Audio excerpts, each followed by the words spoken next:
नमस्कार दोस्तों, स्वागत है आपका मेरे चैनल डीएसवी एजुकेशन अड्डा में।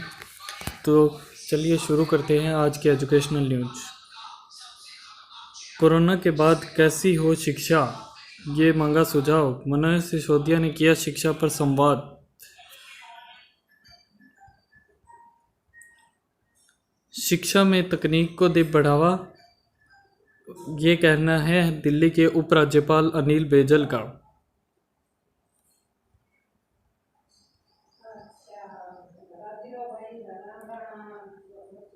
कल राष्ट्रीय प्रौद्योगिकी दिवस के उपलक्ष्य में अनुसंधानकर्ताओं की प्रशंसा की है मोदी ने।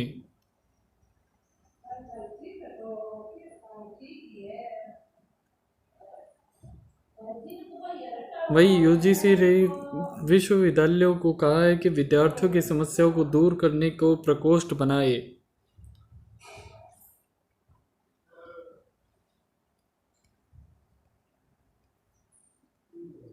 वही अगर अगली न्यूज पे चले तो इसमें बताया हुआ है कि राजस्थान से विशेष ट्रेनें चलाई है, उनमें उनके द्वारा 39,500 श्रमिकों और छात्रों को उनके घर भेज दिया।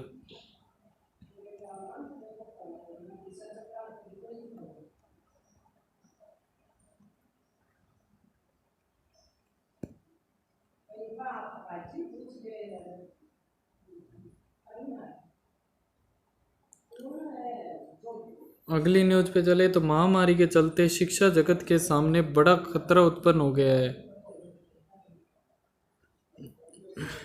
क्योंकि अभी शिक्षा के सामने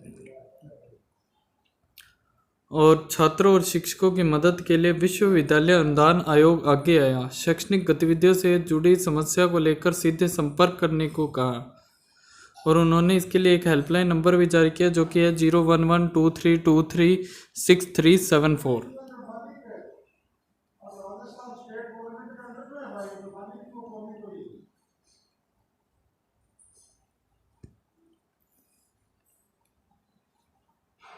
अगली न्यूज पे चले तो यहाँ पर आईआईटी पटना है, वो ज़्यादा कूलिंग क्षमता की पीपीई किट को तैयार कर रहा है। पटना एम्स के डॉक्टरों से मिले फीडबैक के आधार पर आईआईटी का इंक्यूबेशन सेंटर ये तैयार कर रहा है और सिवान के डॉक्टर की किट भी यूपी में काम आ रही है।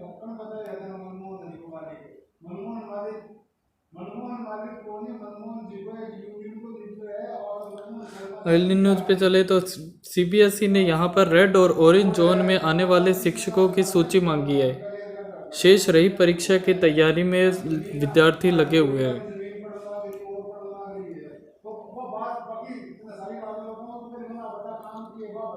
और वहाँ पर एक न्यूज यहाँ भी आई है कि मोबाइल नेटवर्क नहीं आने से गुरु और शिष्य परेशान हैं,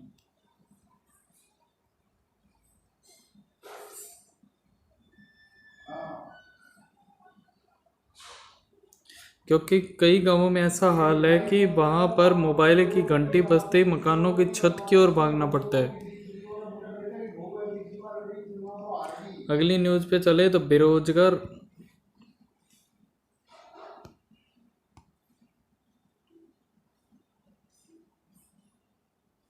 कई बेरोजगार आयुर्वेद छात्रों ने प्रदेश में खाली पड़े पद को भरने की मांग की है।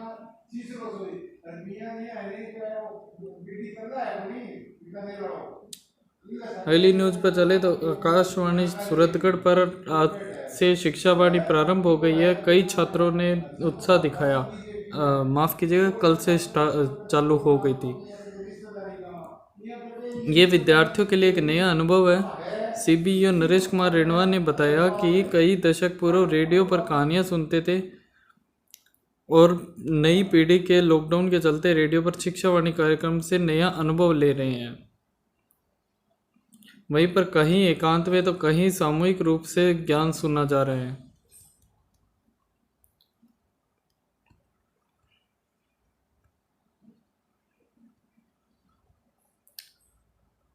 और वहीं अगली न्यूज़ पर चले तो एनटीए ने नोटिस जारी किया है कि फर्जी कॉल से छात्र सावधान रहे, कोई भी निजी जानकारी न दे। ज़रूरत पड़ने पर एनटीए या नीट की वेबसाइट देखें।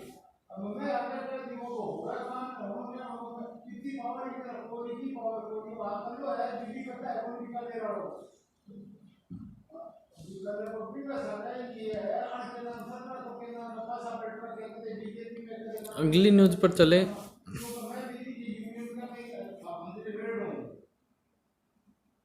तो आईसीएआई छात्रों को देगा 100 करोड़ रुपए तक की scholarship. Institute of chartered accountant of India ने ये 100 करोड़ रुपए की स्कॉलरशिप के लिए कॉर्प्स फंड बनाया है।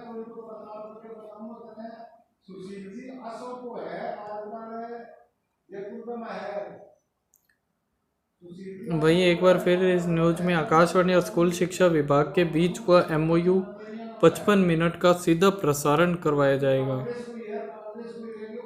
और ये कुछ केंद्र है जहाँ से प्रसारण हो रहा है।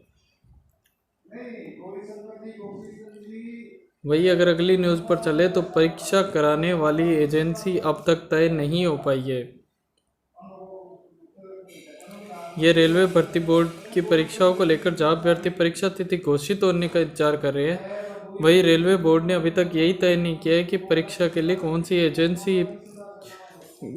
एजेंसी होगी। अभी तक तो रेल मंत्रालय एजेंसी ही ढूंढ रही है। रेलवे के लिए 60,248 अभ्यर्थियों ने आवेदन किया था।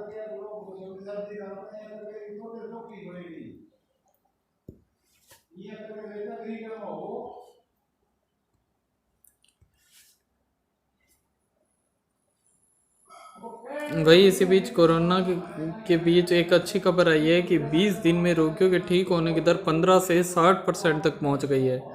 प्रदेश में कुल 4,000 के करीब मरीज हैं, जिनमें से एक्टिव केस सिर्फ 1551 बचे हैं। जयपुर जोधपुर में अधिक एक्टिव मरीज है, उदयपुर तीसरे नंबर पर पहुंच गए हैं। अगली न्यूज पर चले तो राजस्थान में इस बार मानसून का शेड्यूल थोड़ा चेंज हो गया है। अब मानसून राजस्थान में थोड़ा देरी से प्रवेश करेगा। 25 जून तक एंट्री होगी।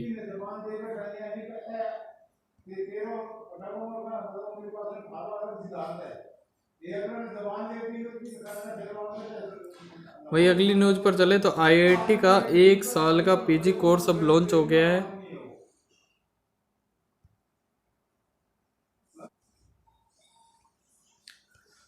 अगली न्यूज पर चले तो ऑनलाइन कॉन्क्लेव री इंजीनियर्ड का सफल आयोजन यहाँ पर हो गया है।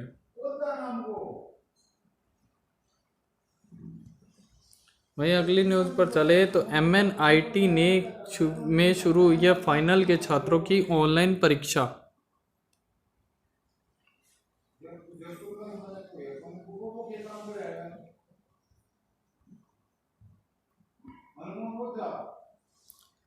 शिक्षा विभाग ने गर्भवती शिक्षिकाओं को कोरोना ड्यूटी से राहत दी।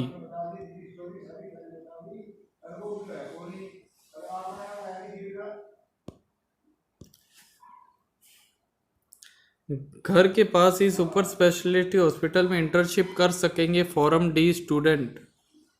कोरोना संक्रमण नहीं फैले इसलिए छूट दी। 12 साल में कोर्स प्रारंभ नहीं कर पाया RUHS। केवी में क्लास 1 में एडमिशन अगले माह से।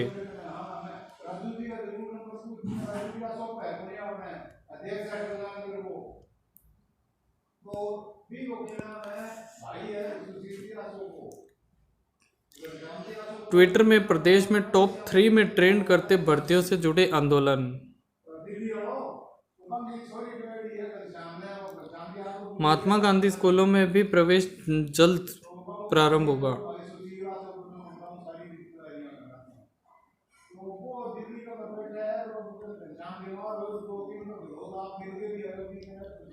VMOU की परीक्षाएं 15 जुलाई से प्रारंभ।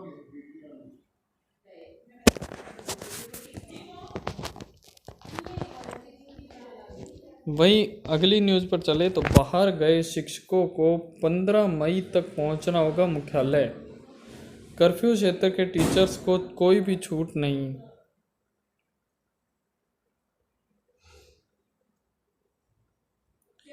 छठी से 9वीं व 11वीं कक्षा की कोर्स में बदलाव, अब पढ़ाएंगे एनसीईआरटी की किताबें।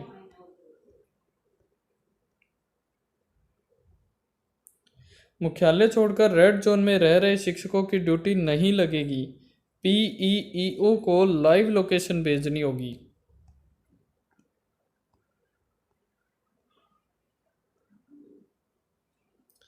शिक्षक संगठनों ने मुख्यमंत्री और शिक्षा मंत्री को भेजा ज्ञापन।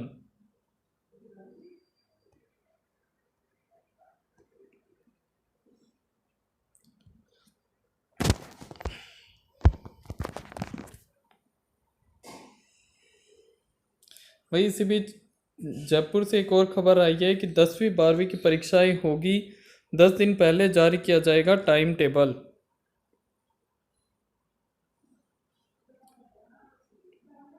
ये परीक्षाएं 1 जुलाई से 15 जुलाई के बीच होगी।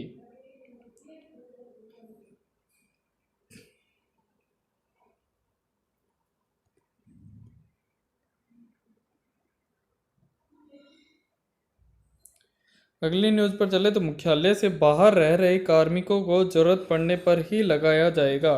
विभिन्न श्रेणियों में शिक्षकों एवं कार्मिकों को ड्यूटी से शिथिलन के आदेश जारी।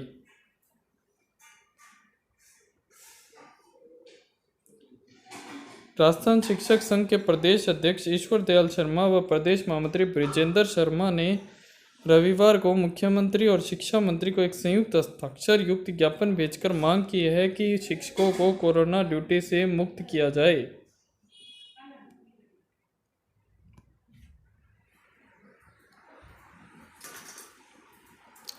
शिक्षा विभाग ने कहा, मुख्यालय छोड़ गए कार्मिकों को 15 मई तक रिपोर्ट करने के निर्देश।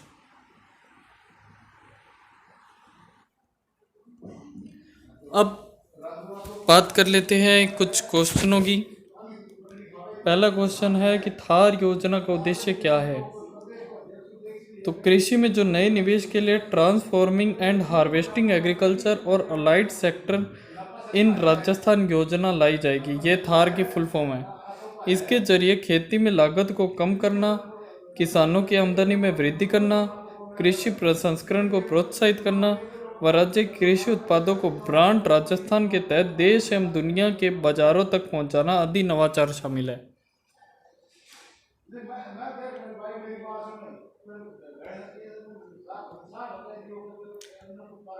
अगला क्वेश्चन है ERSS क्या है।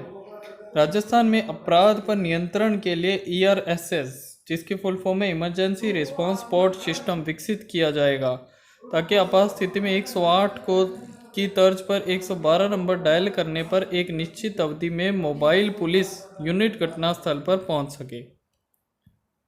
वही अगला क्वेश्चन पर चले तो कृषि ज्ञान धारा कार्यक्रम क्या है। उन्नत कृषि तकनीक को सहज एवं सरल तरीके से किसानों तक पहुंचाने के लिए कृषि ज्ञान धारा कार्यक्रम चलाया जाता है। इसके तहत कृषि खंड स्तर पर बहुउपयोगी किसान मेलों, गोष्ठियों एवं प्रदर्शनियों का आयोजन किया जाता है। अगला क्वेश्चन है, मुख्यमंत्री कन्यादान योजना के लिए शैक्षणिक योग्यता क्या है। राजस्थान में अनुसूचित जाति, जनजाति, अल्पसंख्यकों के लिए BPL परिवारों में विवाह के वक्त आर्थिक संबल देने के लिए, गौर कीजिएगा, आर्थिक संबल देने के लिए मुख्यमंत्री कन्यादान योजना लाई गई है। इस योजना में 8वीं पास वयस्क बालिका सहायता की पात्र होगी। तो आज के लिए इतना ही। अगर आपको मेरा वीडियो पसंद आया हो तो इसे लाइक करें, शेयर करें और मेरे चैनल को सब्सक्राइब करें। धन्यवाद।